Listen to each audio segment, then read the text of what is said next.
The first time I saw him, I knew my life was about to change in ways I couldn't have imagined. I was 25, fresh out of grad school, and working as a barista at a quaint bookshop, cafe nestled on a quiet side street of the city. The aroma of freshly brewed coffee blended with the musky scent of old books, creating a heaven where time seemed to slow down. That evening, as I methodically wiped down tables and arranged a fresh display of novels, I noticed him for the first time. He was seated by the window in a worn leather armchair, completely absorbed in a dog-eared volume of poetry. His salt and pepper hair and the quiet dignity in his eyes hinted at a lifetime of stories, while his calm presence exuded a quiet confidence. I found myself transfixed, wondering about the layers hidden beneath his composed exterior. In the following days, I began to notice him more often. He arrived at the cafe at the same time every evening, ordering his usual Americano without sugar, and choosing a secluded corner near the window. I would catch fleeting glances between him and me, small, meaningful exchanges that sent sparks of curiosity and desire through my heart.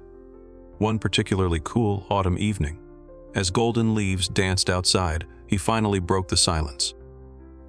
"You seem to bring a kind of warmth to this place that's hard to ignore," he said as I was restocking the counter. His voice, deep and measured, resonated with sincerity. I could barely manage a reply, my words lost in the rush of my own beating heart. That moment, simple yet charged, left an indelible mark on me, igniting a longing that grew with every passing day. Our conversations, initially brief and cautious, gradually deepened as the days turned into weeks. I learned that his name was David, a literature professor at a nearby university who had recently gone through a difficult divorce. His life, marked by both heartbreak and resilience, fascinated me. I was drawn not only to his intellect, but also to the gentle vulnerability he occasionally revealed. One rainy night, when the cafe's windows blurred with the falling drops, David lingered long after his coffee was finished. We ended up talking about everything from obscure poets to the struggles of balancing passion and duty in our lives. I listened intently as he spoke of lost love and second chances, and for a brief moment, the world outside seemed to vanish, leaving only the two of us cocooned in shared understanding and unspoken desires. That night, as the rain drummed steadily on the roof and the lights of the city shimmered like distant stars, something in David shifted. The tension between us, previously a slow burning ember, flared into a palpable heat. I remember the exact moment our eyes locked in the dim light of the cafe after closing time. Without a word, his gaze beckoned me closer, and I found myself drawn into an embrace that defied both time and caution. His hands, though calloused from years of scholarly work and life's hardships, were gentle as they cradled my face. When he touched my face, I felt this feeling that he owned me. He then grabbed the back of my head firmly and pulled me closer. The kiss we shared was urgent yet tender, full of an intensity that spoke of hidden dreams and forbidden possibilities. In that stolen moment, I felt both liberated and terrified. Liberated by the raw passion that enveloped us and terrified by the implications of crossing a line society had drawn so clearly. Our secret rendezvous became the pulse of my everyday. I began to look for excuses to catch a glimpse of him, glimpses that were laden with promises of more passionate encounters. During my shifts, I would find myself lingering near the counter whenever he approached, our eyes exchanging silent messages of desire and risk. But the thrill of our forbidden connection came with a heavy burden. The whispers of colleagues and the knowing looks of regular patrons did not go unnoticed. One afternoon, while I was busy restocking shelves, a fellow employee leaned in with a conspiratorial smile and said, "You and your professor friend seem to share more than just a love for books." The comment, though light-hearted, sent a shiver down my spine. I brushed it off, but deep inside, I wrestled with the reality that our secret might not remain so secret for much longer. As the intensity of our meetings grew, so did the complications. There were moments when David's reservations surfaced. Quiet, conflicted whispers of doubt that hinted at the risks we were taking. One evening, he invited me to his apartment. The lavish, elegant place was filled with the scent of old books and the faint aroma of his cologne. We found ourselves in his study, surrounded by towering bookshelves that seemed to hold the weight of centuries. David's eyes held a mix of desire and vulnerability as he approached me. His hands, strong and confident, traced the line of my jaw before moving down to my neck, sending shivers down my spine. He leaned in, his breath hot against my ear as he whispered, "I've wanted this for so long." His lips found mine in a hungry, passionate kiss that left me breathless. I could feel the heat radiating from his body as he pressed against me, his hands exploring every curve and contour. He expertly unbuttoned my shirt, his fingers brushing against my skin, leaving a trail of fire in their wake. He then took a step back, his eyes never leaving mine, as he slowly unbuckled his belt. The sound of the leather sliding through the loops was almost deafening in the quiet room. He wrapped the belt around my wrists, securing them tightly but gently, ensuring I was comfortable. The sensation of being restrained sent a thrill through my body, heightening every touch and every kiss. David's hands roamed freely over my body, his touch both gentle and demanding. He pushed me against the wall, his body pressing firmly against mine. I could feel his arousal, hard and insistent, as he ground against me.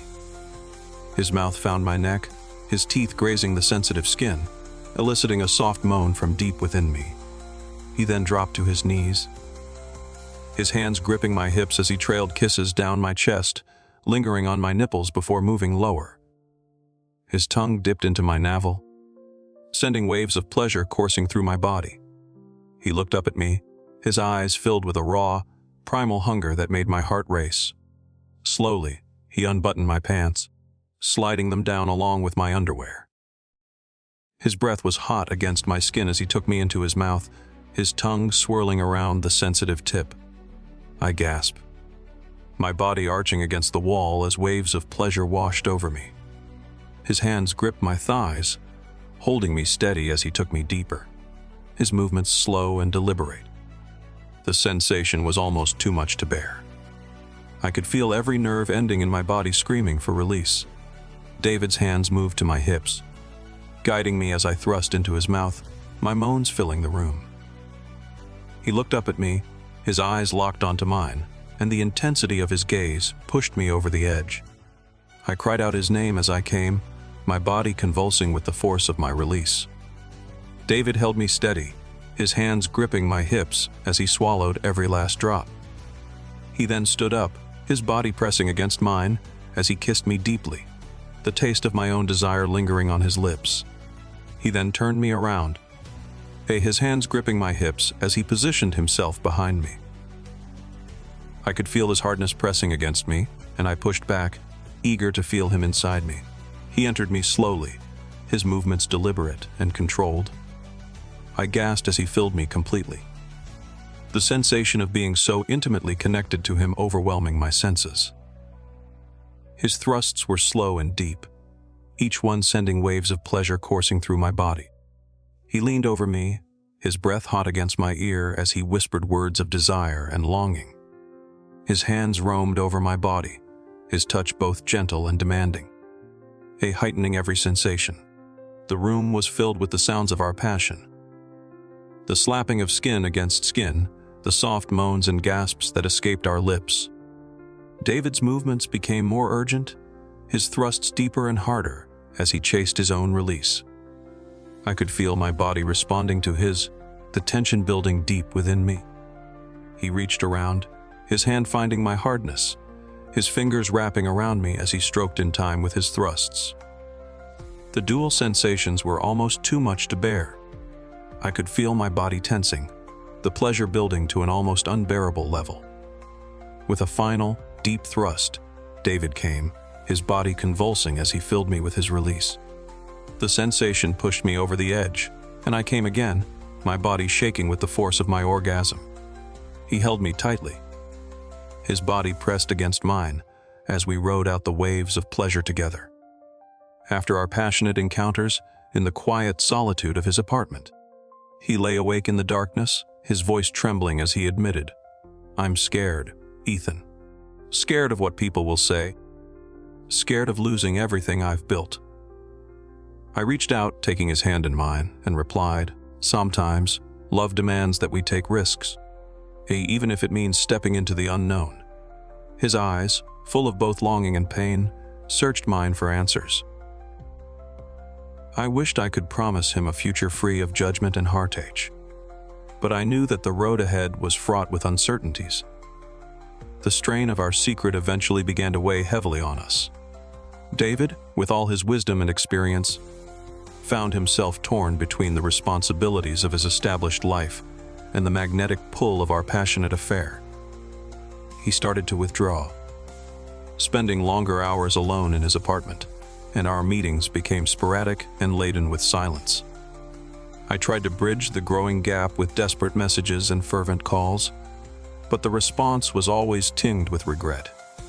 One chilly winter morning, I arrived at the cafe only to find David absent and a note hastily left behind. "I need time to think. Please understand." The note, though brief, cut me deeply.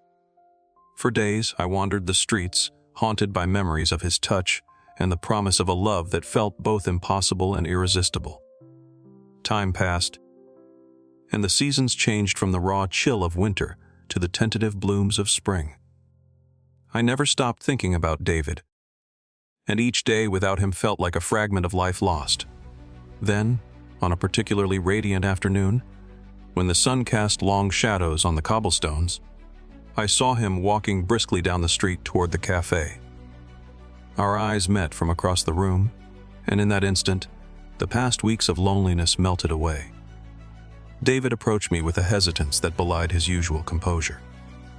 "Ethan," he began, his voice low and earnest, "I'm sorry for leaving you in that silence. I've been wrestling with my own fears and doubts." I looked into his eyes and saw the conflict there. The tender vulnerability of a man caught between desire and duty. "I understand," I whispered, "but I can't pretend that I don't need you." That day, we talked for hours in a quiet corner of the park, the world around us fading into the background as we confronted the future of our love. David confessed that his withdrawal had been driven by a deep, seated fear of judgment and the overwhelming responsibility of his past. I listened, heart aching with both empathy and longing. "I know our love is complicated," I told him, "but isn't it worth fighting for if it makes us feel so alive?" His gaze softened, and for a moment, it seemed as if the years and the weight of the world had lifted from his shoulders. "It is," he admitted, "and I don't want to run anymore." He reunited. We made a silent pact to navigate the treacherous waters of our relationship together. No matter what the world said, no matter the risks, we had found something rare, something undeniable. And as long as we had that, neither of us was willing to let go. Our love story officially started. Stay tuned to find out other turns our lives took.